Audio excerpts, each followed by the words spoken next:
오늘의 핫 이슈, 사형수의 비용,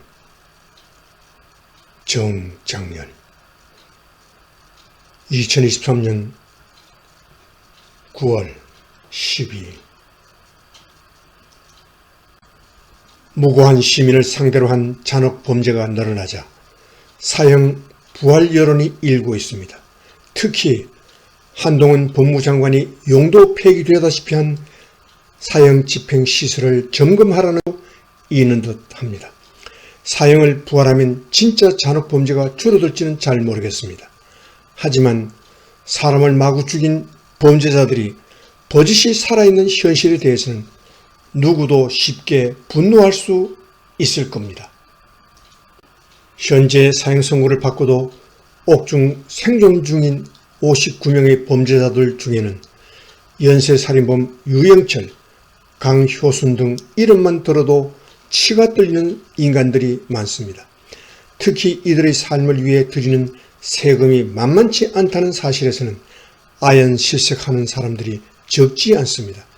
얼마 전 법무부 발표에 따르면 재소자 한 명에 1년간 드리는 밥값 등 관리 비용이 3천만 원 이상이라고 조사되어 있더군요. 사형수의 경우는 독거 비용 비율이 높고 죽기 전까지 노화에 따른 의료비도 증가해 이보다 더 돈이 많이 든다고 합니다. 사형수 한 명을 관리하는데 구급 공무원 채용보다 더 많은 돈을 쓰는 셈입니다. 한동훈 장관이 강조했듯이 우리나라는 아직 사형제도를 폐기하지 않았습니다. 하지만 국제적으로는 실질적 사형 폐지 국가로 분류됩니다. 1997년 12월 30일 이후 사형을 집행하지 않자 국제 앰네스티가 2007년 12월 한국을 사형 폐지 국가로 분류한 겁니다. 사형 제도가 있지만 10년 동안 사형을 집행하지 않는 국가들은 이 범주에 들어간다고 합니다.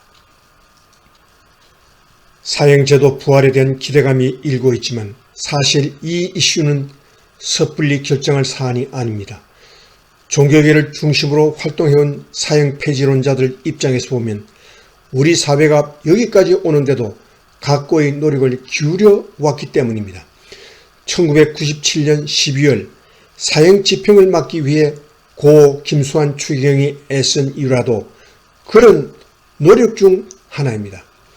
당시 추기경은 김영삼 대통령이 퇴임을 앞두고 23명을 한꺼번에 사형시킨다는 얘기를 듣고 강원용 한경직 목사에게 급히 연락해 청와대를 함께 찾아갔습니다. 당시 원로 종교인들은 대통령에게 사형 집행 중지를 간청했지만 대통령은 다음날 눈 하나 깜짝하지 않고 사형을 집행해 버렸습니다.